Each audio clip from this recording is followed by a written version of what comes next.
하나님, 이 시간도 성령의 감동을 따라 기록하여 주신 하나님의 말씀을 통해서 하나님 우리를 향하신 주님의 마음, 주님의 소원을 더 깊이 알기를 간절히 소망합니다. 이 시간도 성령께서 듣는 이의 마음과 생각을 지켜주시고 그 영혼의 눈과 귀를 열어주셔서 그 말씀이 잘 박힌 못과 같이 신비에 새겨져 정말 100배, 60배, 30배 열매 맺는 복된 삶 살 수 있도록 인도하여 주시옵소서. 예수님의 이름으로 기도드립니다. 아멘. 그리스도 안에서 모든 사람이 살아나게 될 것이라는 이 부활의 약속을 묵상하다가 은혜의 샘물 초등학교 교복 구매를 섬기시는 한 학부모 어머니가 하셨던 이야기를 전해 듣고 기뻤던 생각이 났습니다. 은혜의 샘물 초등학교 학생이 그리 많지 않다 보니까 교복을 맞추어도 교복집에서 그리 수익이 안 된답니다. 그래서 샘물 중고등학교 학생들이 거래하는 교복집에서 감사하게도 은샘초 교복도 같이 이렇게 제작을 해주시는데, 한 번은 은샘초에서 교복에 다른 디자인을 추가해야 될 일이 생겨서 주문을 하려고 했는데 원단 값이 너무 비싸다는 게 문제였답니다. 한꺼번에 원단을 많이 사야 하고 확보도 해야 하는 상황이었던 것 같은데, 아이들 숫자가 작아 많은 양의 교복 원단을 구입하는 것이 어려웠답니다. 그런데 교복집 사장님이 3년치 원단 값을 빌려주셨답니다. 그래서 교복 담당 어머니가 물었답니다. 우리가 그리 돈 되는 손님도 아닌데 왜 이렇게까지 잘해 주시느냐고. 그랬더니 교복집 사장님 말이, 자신이 분당에서 오랫동안 교복 장사를 했는데 샘물 초중고등학교 학생들이 참 다르더라는 얘기를 하신 겁니다. 우선 인사를 너무너무 잘한답니다. 그 사장님 말씀에 따르면 중고등 학생들에게 자신은 그리 잘 보여야 할 대상도 아닐 뿐만 아니라 선생님이나 굳이 예의를 갖추어야 할 대상이 아니었기 때문에 교복집이니까 아이들의 평소 생활 모습과 태도가 드러나는 것이 또 다 있는 모습 그대로가 여과 없이 드러나는 게 자기가 일하는 교복집이라고 말하면서 인사도 잘 안 하고 교복집에 와서는 긴장감 없이 평소 모습 그대로를 다 보여준답니다. 심지어 남녀 학생이 둘이서 와서 한 탈의실에 들어가 서로 교복을 갈아입고 나오는 일도 있고요. 엄마랑 교복집에서 만나기로 했는데 엄마가 늦게 왔다고 입에 담지 못할 말로 엄마를 몰아붙이는 학생들은 부지기수로 만나게 된답니다. 그런데 샘물 중고등학교 학생들은 들어올 때마다 다르다는 겁니다. 정중하게 인사부터 하고 들어오는 것뿐만 아니라 그들이 서로 들어와서 주고받는 대화, 그들의 표정, 사람을 대하는 태도, 몇 년을 지켜봤는데 아이들의 태도가 정말 다르고 참 구별된다는 것을 이 사장님이 경험을 하게 된 겁니다. 그러면서 성인이 된 자기 아이들을 생각해 보면 우리 아이들도 샘중고에 보낼 걸, 그런 생각을 종종 한다고. 교복집 사장님 말이, 어려서부터 이런 교육을 꼭 받아야 한다고. 샘물중고등학교 어디 있는지 모르겠지만 참 그 학교 한번 가보고 싶다, 그러면서 도와주고 싶다는 것입니다. 그렇게 해서 거래가 시작됐고, 근데 이 교복집에 드나드는 이 사람이 어디 중고등 학생뿐이겠습니까? 부모님들도 많이 드나드는데 부모들은 어땠을까요? 모두가 그런 건 아니지만 극단적인 경우는 교복 사러 온 아버지가 교복 트집 잡는 아이를 속된 말로 이렇게 두들겨 패는 장면도 자기는 여러 번 봤다고. 어머니들 태도도 별반 다르지 않다고. 부모가 문제라고 또 이런 말씀을 이어가는 겁니다. 참 기독교 학교는 단지 아이들에게만 예수님을 전하고 그 가치대로 살라고 하는 것이 아닙니다. 자녀와 부모와 교사가 또 교회가 모두 그리스도를 만나고 그래서 예수님의 가치대로 살라고 도전하고 먼저 믿음의 본을 보이는 자로 부름받은 이 부모가 하나님 앞에 엎드려 우리 자녀를, 다음 세대를 하나님을 경외하지 않는 다른 세대가 아닌 하나님을 경외하는 믿음의 세대로 세워가기에 함께 세워져가고 함께 쓰는 믿음의 공동체라는 생각을 해보게 됩니다. 아이들 공립학교, 일반학교 보내면 이거 못합니까? 절대 그렇지 않습니다. 자녀들을 공립학교에 보내고 홈스쿨링을 한다고 나와는 상관없는 이야기가 결코 아닙니다. 그리스도 안에서 우리 자녀들이 살아나는 복음의 능력을 우리는 함께 보는 것입니다. 이것이 오늘 우리가 나누고자 하는 부활의 이야기입니다. 그리스도 안에서 모든 사람을 살게 하시는 하나님의 복음의 능력이 우리 모든 자녀들 가운데 함께하기에 이 구별됨이 우리 자녀들의 탁월함이나 능력이 아니라 우리 부모의 탁월한 안목과 선택이 아니라 복음의 능력이, 부활의 능력이 우리 삶을 이렇게 변화시키고 우리 자녀들의 삶을 새롭게 하는 것임을 오늘 말씀을 통해서 우리에게 가르쳐주고 있습니다. 사도 바울은 특별히 고린도전서 15장, 여러분 일명 부활장으로 불리는 이 말씀을 시작하면서 성도들에게 다시 복음을 일깨워야 할 필요가 있다고 말씀합니다. 1절에서 그렇게 말하면서 자신이 전해받았고 또 전하여 준 복음을 다시 가르쳐야 할 이유가 있다고 말씀합니다. 무엇입니까? 바로 그들 가운데 죽은 사람의 부활이 없다고 말하는 자들이 일어났기 때문입니다. 죽은 자들의 부활이 없다고 말하는 것은 그리스도 예수 역시 부활하였다는 사실을 믿지 않는 것이었습니다. 더 정확히 말하면 육체로 부활한 것을 부인하는 것이었습니다. 이것은 고린도 교회가 가지고 있었던 많은 문제들 가운데서도 복음의 뿌리를 뒤흔드는 어쩌면 가장 본질적이고도 심각한 문제였음에 틀림없습니다. 왜냐하면 복음의 핵심은 그리스도의 죽으심과 부활에 있기 때문입니다. 이것은 왜 하나님이신 예수님이 육신의 몸으로 이 땅에 오실 수밖에 없으셨는지, 그리고 죄 없으신 그분이 왜 십자가를 짊어지셨는지, 왜 그 죽음으로부터 하나님은 예수님을 일으키셨는지, 이 모든 일의 원인이라고 할 수 있는 인간의 전적인 타락과 부패를 결과적으로 인정하지 않겠다는, 동의할 수 없다는 얘기이기에 그래서 바울은 복음을 다시 일깨운다고 말하고 있는 것입니다. 여러분, 복음이 무엇입니까?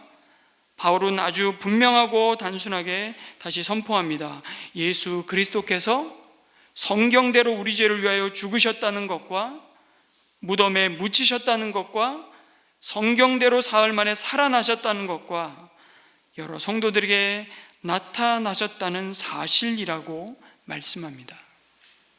이 복음의 내용을 더 간략히 말한다면 예수님의 십자가와 부활이라고 다시 말할 수 있습니다. 여러분, 예수님이 십자가에서 왜 죽으셨습니까? 우리 죄를 위해 죽으셨습니다. 그래서 복음의 핵심은 우리 인간의 현실을 바로 보도록 도전합니다. 사람에게 소망이 없다는 것입니다. 모든 사람이 죄 아래 있고 하나님의 진노 아래 있다는 겁니다. 죄가 가져온 죽음의 심판 가운데 있다는 것입니다.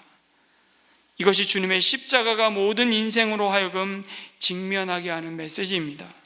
그리스도의 십자가는 우리가 모두 죄인이었음을 인정하고 우리로 하여금 하나님 앞에 항복하게 만드는 것입니다. 이것을 아는 자가 신자요, 이것을 모르고 인정하지 않는 자가 불신자입니다. 그리스도의 십자가를 바라볼 때 이 땅에서 우리의 자랑과 영광과 소망이 우리가 가진 것과 누리는 것과 우리의 자신의 공로와 자격과 잘난 것에 있지 않음을 보게 하는 것입니다. 그래서 여러분, 십자가 앞에서 우리는 더 가지기 위해, 더 누리기 위해, 더 이루기 위해 싸우고 다투는 자들이 아님을 비로소 아는 것입니다. 이 모든 것이 얼마나 허무하고 어리석은 것인지를 아는 것입니다. 죽음이라는 저주 아래에서 그 모든 것이 얼마나 의미 없고 가치 없는 싸움인 것을 하나님의 눈으로 보는 것입니다. 그러니 고린도전서 12장부터 우리 14장까지 지난주 살펴봤듯이 은사를 가지고 믿음을 자랑하고 자신의 신앙을 입증하려는 태도가 얼마나 어리석은지를 말씀하시고 다시금 그들이 붙잡아야 할 복음의 핵심을 말씀하고 있는 것입니다. 세상이 풀 수 없었고 우리 스스로 해결할 수 없었던 죄가 가져온 이 죽음의 문제를 예수 그리스도께서 십자가에서 푸셨다는 것을 믿고 예수님을 맞아들인 자에게 더 이상 무엇이 더 필요하다는 말인가, 그 얘기를 지금 하고 있는 것입니다. 그럼에도 우리에게 은사가 필요합니다. 그럼에도 우리가 기도와 금식과 구제를 비롯한 모든 경건의 훈련과 모든 선한 일의 순종이 필요하다면, 우리의 먹고 마심과 우리의 모든 필요가 채워져야 할 이유가 있다면 그것은 십자가 안에서 나의 나된 것이 오직 하나님의 은혜임을 알게 하시는 목적밖에는 없습니다. 그것을 오늘 우리는 찬양을 한 것입니다. 은혜 아니면 살아갈 수 없네. 나의 호흡마저도 주의 은혜임을 우리는 찬양하는 것이죠. 우리 스스로 해결할 수 없었던, 그래서 우리에게 그 어떤 소망도 기쁨도 만족도 감사도 없었던 이 죽음의 저주를 예수 그리스도께서 십자가의 죽으심으로 해결하시고 우리를 그 저주로부터 자유케 하셨음을 감사하고 증거하게 하시는 이유밖에는 없습니다. 그것이 가장 큰 선물이고 기쁜 소식, 복음이기 때문입니다. 그래서 여러분, 우리는 자랑할 것이 그리스도의 십자가밖에 없는 것입니다. 사도 바울이 뭐라 그럽니까? 갈라디아서 6장 14절 15절 말씀을 우리 같이 한번 읽어봤으면 좋겠습니다. 시작. 그런데 내게는 우리 주 예수 그리스도의 십자가밖에는 자랑할 것이 아무것도 없습니다. 그리스도로 말미암아 내 쪽에서 보면 세상이 죽었고 세상 쪽에서 보면 내가 죽었습니다. 여러분, 내 쪽에서 보면 세상이 죽었다고 말씀합니다. 세상이 그렇게 자랑하고 의시되고 주목하는 모든 영광이 나에게는 배설물이라고 얘기하는 것입니다. 그것 때문에 내가 살고 그것 때문에 내가 죽는 일이 더 이상 없다는 것입니다. 더 이상 이 세상이 추구하는 돈과 권력과 쾌락이 내 삶을 세우고 이끌어가는 힘이 아니라는 얘기입니다. 그런데 세상 쪽에서 보면 내가 죽었습니다. 세상은 그래서 우리를 이렇게 말하는 것입니다. 아무것도 없는 자라고, 무명한 자입니다. 한마디로 무능한 자입니다. 별 볼 일 없는 자입니다. 초라합니다. 어리석어 보입니다. 세상 쪽에서 보면 나는 있으나 없으나 아무 상관도 없는 자입니다. 한마디로 재미없는 인생입니다. 그러나 나는 그리스도 안에서 새롭게 창조된 자라고 바울은 당당히 고백합니다. 이 고백 뒤에 그렇게 고백해요. 나는 그리스도 안에서 새롭게 창조된 자라고. 갈라디아 교회의 자랑은 무엇입니까? 난 할례 받았다는 것이었습니다. 바울이 이렇게 말하죠. 할례 받는 것이 뭐가 중요하고 할례 받지 않은 것이 뭐 중요하냐면서, 우리가 붙들고 사는, 우리가 중요하다고 말하고 이것 없으면 죽을 것 같다고 매달려 살고 있는 그것이 나를 새롭게 하는 것이 아니고 오직 그리스도의 십자가와 부활의 능력이 나를 새롭고 존귀케 한다고 말씀하는 것입니다.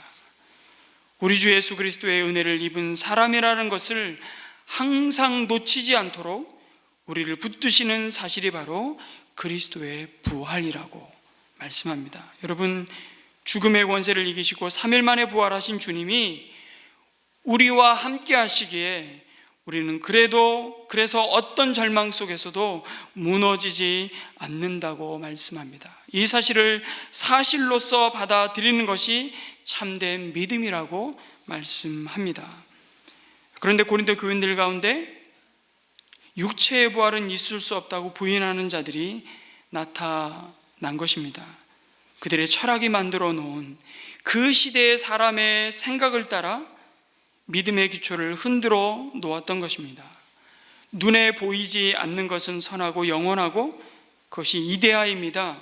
반면에 눈에 보이는 육체와 이 세상은 더럽고 영원할 수 없고 할 수만 있으면 벗어야 할 굴레였습니다. 그러니 그리스도가 육체로 부활하는 것은 그들의 철학과 그 시대의 상식과 통념을 거부해야만 하는 일이었습니다. 육체의 부활을 논하는 것은, 받아들이는 것은 참 저급하고 속되고 열등한 상태로 전락하는 것인데, 그런 부활을 믿을 이유가 없다는 것입니다. 그런 부활이 있다고 주장하는 것이야말로 어리석은 것이었습니다. 눈에 보이지 않는 것은 영원하고 선한 것이고, 눈에 보이는 육체는 약하고 심지어 악하며 속될 뿐이라는 이 이원론에 사로잡혀서 그리스도의 부활을 거부하는 자에 대해 바울은 지금 변증하고 있는 것입니다. 그것이 아니라고. 바울의 말을 조금 각색한 제프 로빈슨의 말을 인용해서 말씀드리면, 만약 죽은 사람이 살아나는 일이 없다면, 부활이 정말로 없다면 그리스도조차 부활하지 않았다는 말인데, 그렇다면 그리스도의 몸은 들짐승이 먹었거나 도둑이 훔쳐갔거나 예수님의 제자들이 몰래 옮겼다고 할 수밖에 없다는 말입니다. 그것도 아니라면 수백 명의 사람들이 부활하신 주님을 보았다고 주장하는데, 그들은 분명 집단 최면에 걸렸거나 환각에 빠졌던 사람이라고 말해야 할 것입니다. 그리스도의 부활이 없다면 복음을 가르치는 것은 의미가 없는 일입니다. 좋은 소식을 제공하지 못하기 때문입니다. 어쩌면 그것은 실제로 좋은 소식이 아니라 나쁜 소식일 것입니다. 부활이 없다면 예수님은 죄의 고통이나 죽음을 정복하지 못한 것이 되고, 그리스도의 부활이 없다면 그리스도를 믿는 신앙은 가치가 없을 것입니다. 중동의 어딘가에 묻힌 시체를 믿는 신앙은 어느 누구도 구속하지 못할 것이기 때문입니다. 그리스도가 죽음에서 살아나지 않았다면, 여러분 잘 아시는 그 히브리서 11장 위대한 믿음의 사람들, 그들은 믿음의 전당이 아니라 바보들의 전당으로 불리는 것이 나을 것입니다. 그리스도의 부활이 없다면 부활을 보았다고 하는 모든 증인들과 부활을 전하는 모든 설교자들은 거짓말쟁이가 될 것입니다. 저는 오늘도 여기서 여러분들에게 사기를 치고 있습니다. 그들이 단순히 실수를 하는 것이 아니라 근거 없는 신화가 사실이라고 뒷받침하는 엄청난 거짓말을 하고 있는 것이기 때문입니다. 예수님도 나는 부활이요 생명이다라고 했기 때문에 거짓말쟁이라고 할 수밖에 없습니다. 아니면 사기꾼이고, 아니면 정신병자이든지. 그리스도의 부활이 없다면 기독교는 하나의 전래동화라고 할 수밖에 없습니다. 성경은 신화와 미신을 혼합해 놓은 의미 없는 구닥다리 역사를 기록한 하나의 책에 불과하게 됩니다. 선교와 복음 전파는 시간과 에너지와 돈을 엄청나게 낭비하는 것이 됩니다. 그리스도의 부활이 없다면 모든 인류는 죄의 포로로 여전히 남아있을 수밖에 없습니다.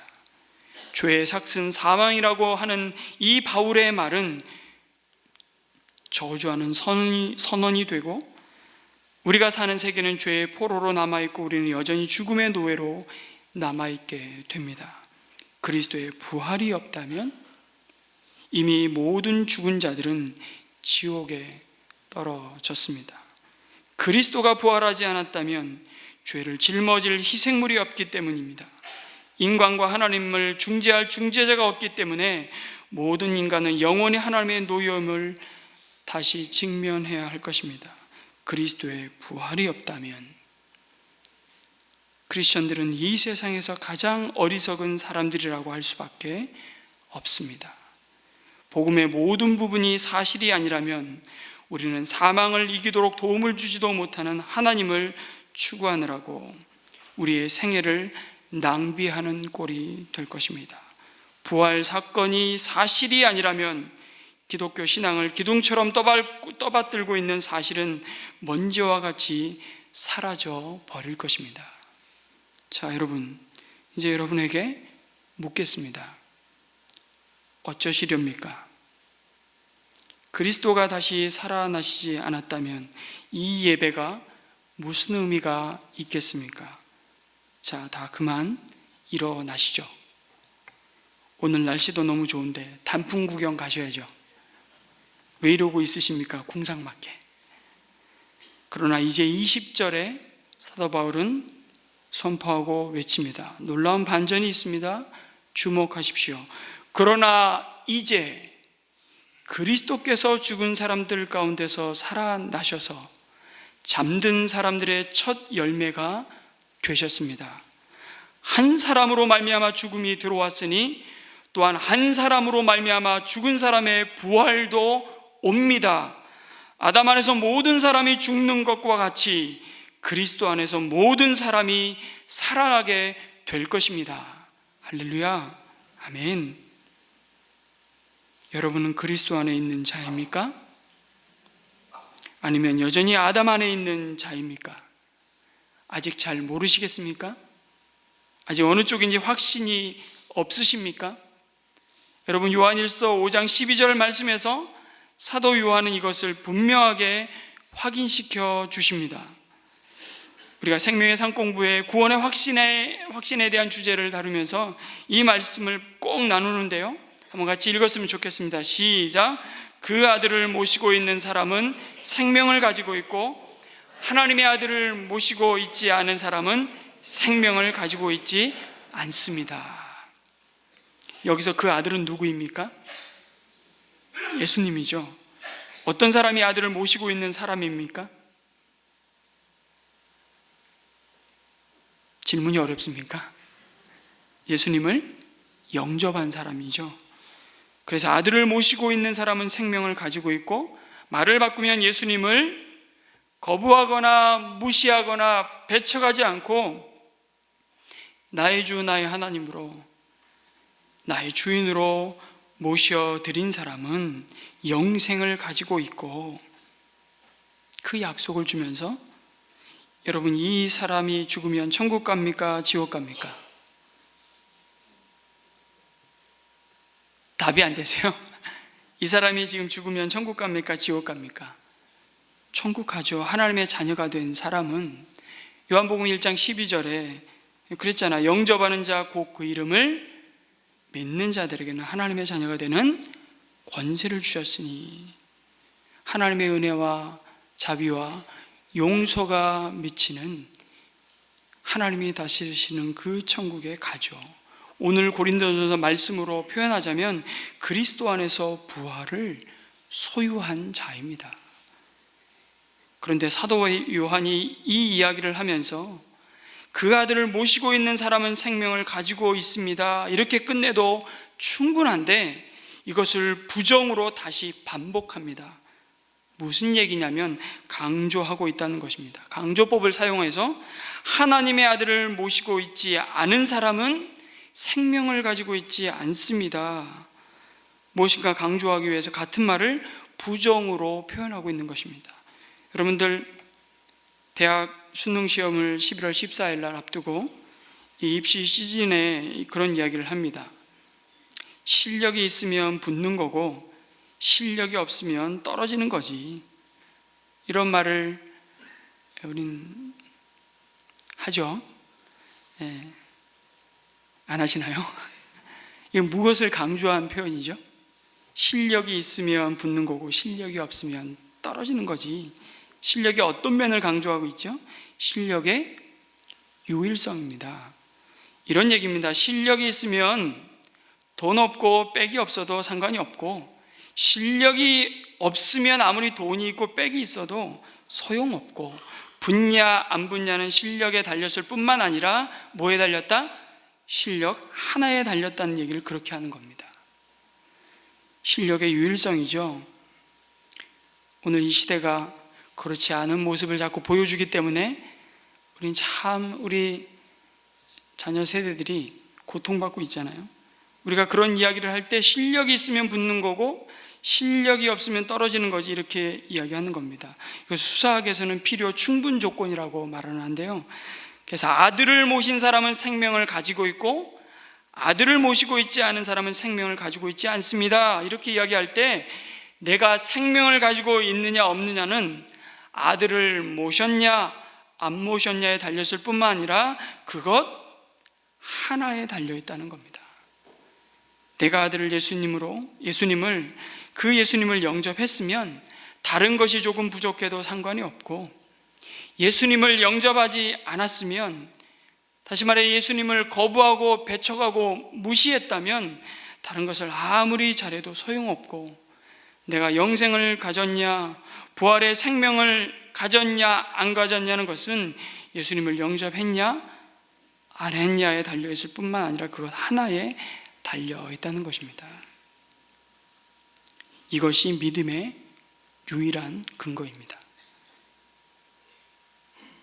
이것이 바로 부활의 영생을 가진 자인지를 확인하는 유일한 근거입니다.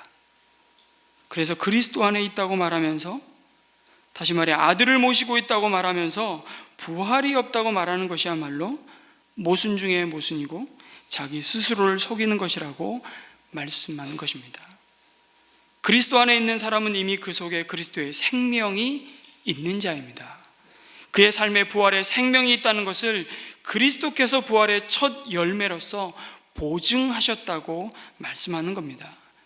그 의미는 이렇습니다. 그리스도의 부활은 다른 많은 그리스도인들의 부활의 시작이라는 뜻입니다. 여러분이 농부는 아니시지만 사과나무를 심었다고 생각해 보십시오. 나무가 성장해서 첫 사과가 열렸습니다. 첫 소산물입니다. 이 첫 소산물을 통해 우리는 어떤 사실을 알 수 있습니까? 앞으로 사과가 계속 열릴 것이라는 사실을 첫 번째 압니다. 두 번째는요, 동일한 종류의 과일이 열릴 것이라는 기대와 소망과 사실을 믿는 것입니다. 그 나무에서 배나 감이 열리지 않고 사과가 계속 열리게 될 것이라는 사실을 알 수 있는 것이죠. 그 첫 열매는 수확물 전체를 대표할 뿐만 아니라 이후에 거두어들일 결실까지도 약속하고 있는 것입니다. 예수 그리스도께서 죽은 자들 가운데서 살아나셨기 때문에 그 안에 그와 함께 연합되어 있는 모든 그리스도인들도 다시 살아날 것입니다. 그런 의미에서 그리스도의 부활은 그 백성의 부활에 대한 보증이 되신다.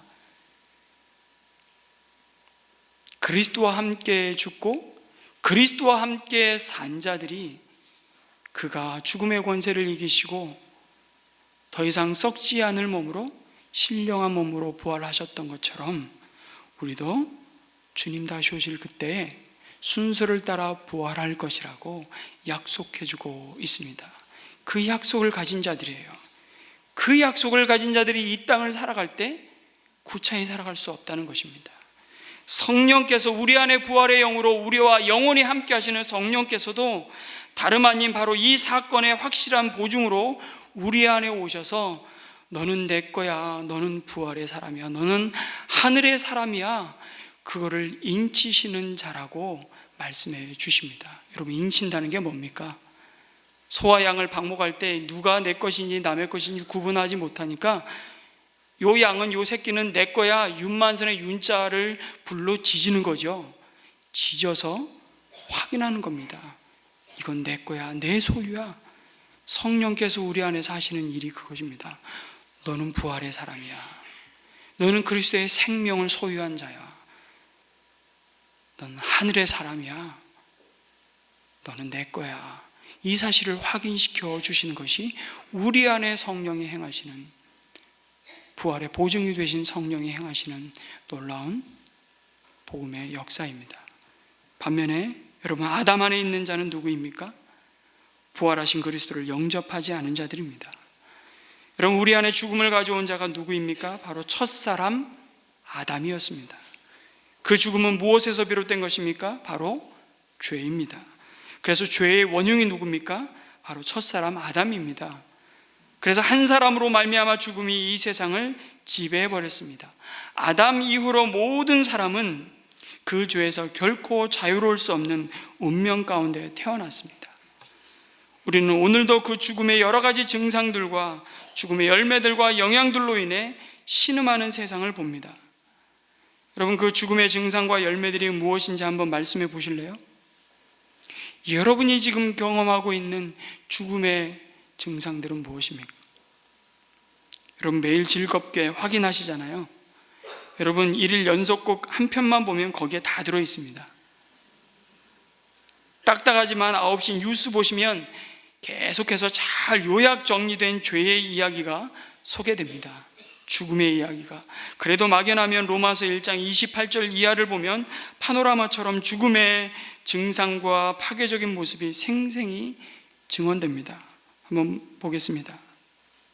로마서 1장 28절 제가 읽겠습니다.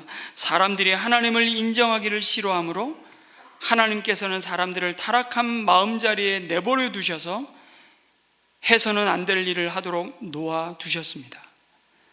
사람들은 온갖 불의와 악행과 탐욕과 악의로 가득 차 있으며 시기와 살이와 분쟁과 사기와 저기로 가득 차 있으며 수군거리는 자요, 중상하는 자요, 하나님을 미워하는 자요, 불손한 자요, 오만한 자요, 자랑하는 자요, 악을 꾸미는 모략꾼이요, 부모를 거역하는 자요, 우매한 자요, 신의가 없는 자요, 무정한 자요, 무자비한 자입니다. 숨차요, 숨차. 우리는 이번 주에 또 끔찍한 죽음의 소식을 들었습니다. 영국에 도착한 냉동 컨테이너에서 39명의 동사로 발견된 중국계 사람들의 처참한 죽음의 소식이었습니다. 그들이 보다 나은 삶을 찾아서 정말 희망을 갖고 컨테이너에 몸을 실었습니다. 물론 불법 미립국을 선택했지만 여러분, 죽기 위해 컨테이너에 들어간 사람은 한 사람도 없습니다. 아니, 더 부자로 살기 위해서 더 멋있게 살아보겠다고, 좀 더 인간답게 살아보겠다고 그들은 수천만 원의 돈을 미립국 업자에게 주고 컨테이너에 몸을 실었습니다. 그러나 그들을 기다리고 있던 것은 죽음이었습니다. 살기 위한 자리가 죽음의 자리가 되었습니다. 그들을 그 자리에 내몰았던 인간의 탐욕과 무자비함이 바로 죄요, 그 죄의 결과는 죽음밖에 없음을 우리는 안타깝고 고통스럽게 확인하게 됩니다. 기사를 읽다 보니까 그 냉동 컨테이너에서 베트남 사람으로 추정되는 한 여성이 엄마에게 문자를 보냈습니다. 엄마, 미안해요. 저의 여행은 성공하지 못했어요. 엄마, 사랑해요. 저는 죽어가고 있어요. 숨을 쉴 수 없어요. 저는 베트남 하틴 캔룩에서 왔어요. 엄마, 죄송해요. 이것이 그 엄마에게 보낸 마지막 코끝의 호흡이 끊어지는 순간까지 보냈던 문자입니다. 그리스도 밖, 아담 안에 있는 모든 인생은 더 편리하게, 더 우아하게, 더 고급스럽게, 더 폼나게 살아보겠다고 우리는 더 많이 소유도 해보고, 더 좋은 음식, 더 많은 배움, 더 많은 지식, 더 좋은 집에서 더 좋은 뭔가를 채워보지만 그 자리에 생명이 확대되는 것이 아니라 더 죽음이 확대되는 것을 보는 것입니다. 그래서 이미 성경은 우리에게 말씀하셨습니다. 우리는 모두 그리스도를 만나기 전에 아담 안에서 죄와 허물로 모두 죽었던 자들이었다고 말씀합니다. 여러분, 죄와 허물로 죽을 수밖에 없었던 자들이 아니라 이미 죽었던 자들이라고. 가능성 0%의 사람들이었습니다. 육신의 호흡이 있어서 이 겉사람은 멀쩡히 살아있는 것 같지만 사실 생명의 근원이신 하나님으로부터 단절되고 사망 선고를 받은 시한부 인생이었다는 겁니다. 살았다고 하나 죽은, 이미 대지로부터 뿌리가 뽑힌 나무처럼 잠시 그 나무가 갖고 있는 수액과 영양으로 그 생명이 있는 것처럼 보일 뿐 실상은 이미 죽어버린 상태와 같다는 것입니다. 이와 같은 인간의 운명에 대해 성경이 이렇게 말하죠. 모든 사람이 죄를 범하였음에 하나님의 영광에 이르지 못한다고, 그 죄의 삭은 사망이라고, 그 죄의 뿌리는 우리를 만드신 창조주 하나님을 배반한 것이라고, 그리고 자신이 스스로 주인이 되어 하나님에게서 독립선언을 해버린 인간의 교만이었음을 말씀합니다. 그것이 창세기의 선악과를 따먹은 인간의 선택이었습니다. 우리는 정말 많은 생각을 이 말씀 속에 해볼 수 있습니다. 그러나 이 시간 우리가 오늘 주신 말씀을 통해서 붙들기 원하는 메시지는 이것입니다. 그 죄의 굴레와 그 구렁텅이에서 비참한 죽음의 저주에서 우리가 해방되고 하나님이 본래 지으신 인간의 존귀함과 거룩함을 회복하신 사건이 바로 예수님이 친히 우리의 죄값을 지불하신 십자가의 사건이라는 사실입니다. 그리고 그것을 보증하는 사건이 그리스도가 죽음을 이기시고 부활의 첫 열매가 되신 것이라고 말씀하십니다. 그리스도 안에 있는 자는 이 사실을 믿음으로 받아들인 자요 부활의 생명을 가진 자라고. 그러나 여전히 그것을 불신하고 거부한 자가 바로 아담 안에 있는 자라고 말씀합니다. 그들은 죄와 사망의 권세를 이기시고 부활하신 주님을 거부한 자들입니다. 그래서 부활의 영생과 영광이 없습니다. 여전히 죄 아래서 죽음을 향해 가고 있는 자들입니다. 그들에게는 생명으로 부활할 것이라는 믿음이 없습니다. 부활에 대한 소망이 없습니다. 이 세상, 이 생의 삶이 전부입니다. 첫째 사람 아담 안에서 모든 사람은 죄 아래 태어나고 죄의 저주인 죽음 아래 살다가 결국 모두 죽습니다. 이것이 아담 안에 있는 모든 인류의 운명입니다. 그러나 이제 그리스도 안에서 하나님은 아담의 운명을 바꾸셨습니다. 죽음을 이기셨습니다. 여러분, 부활은 죽음이 죽임을 당한 날입니다. 여러분, 오늘 우리 주일을 부활절로, 작은 부활절로 지키는 이유가 바로 그것입니다. 우리는 더 이상 그리스도 안에서 죽음이 가져온 모든 악으로부터 건져냄을 받았기에 더 이상 죄 아래서 불의를 따라 살지 않습니다. 죄와 사망의 법 아래서 있던 우리를 생명의 성령의 법 아래 살도록 우리를 건져내셨고 부르셨습니다. 이 모든 것이 예수님의 부활로 시작된 구원의 역사임을 믿으시기 바랍니다. 여러분, 예수님이 가지신 가장 큰 소원이 있다면 바로 하나님을 거부하던 모든 통치와 모든 권위와 모든 권력을 폐하시고 하나님 나라를 하나님 아버지께 돌려드리는 것이라고 오늘 말씀해 주고 있습니다. 하나님의 다스림이 실현되는 세상을 보는 것이 주님의 꿈입니다. 그리고 이 땅에 오셔서 그 꿈의 시작을 알리셨습니다. 그 소식을 듣고 주님 앞에 나온 사람들은 다 변화되었습니다. 병자가 낫고 귀신 들린 사람들이 온전해지고 자포자기하던 사람들이 삶의 의미를 되찾았습니다. 그 모습을 통해 우리가 확인하는 것이 무엇입니까? 소망이 없던 이 땅에 하나님의 나라가 의와 평강과 희락으로 임했다는 사실을 확인시켜 주시는 사건이죠. 봄 햇살에 만물이 깨어나듯이 예수님과 만난 사람들은 가장 아름다운 모습으로 되살아났습니다. 하지만 여러분, 세상이 그 주님께 안겨준 것은 십자가였습니다. 이 십자가는 하나님 나라가 다 끝장난 것처럼 보이게 만들었습니다. 하지만 주님의 꿈이 끝난 것처럼 보이는 그 자리에서 하나님의 꿈이 더 온전하게 시작되었음을 말씀해 줍니다. 그것이 주님의 부활 사건입니다. 주님의 십자가는 죽기 위한 죽음이 아니고 살리기 위한 죽음이었음을 그의 부활로 보증하셨습니다.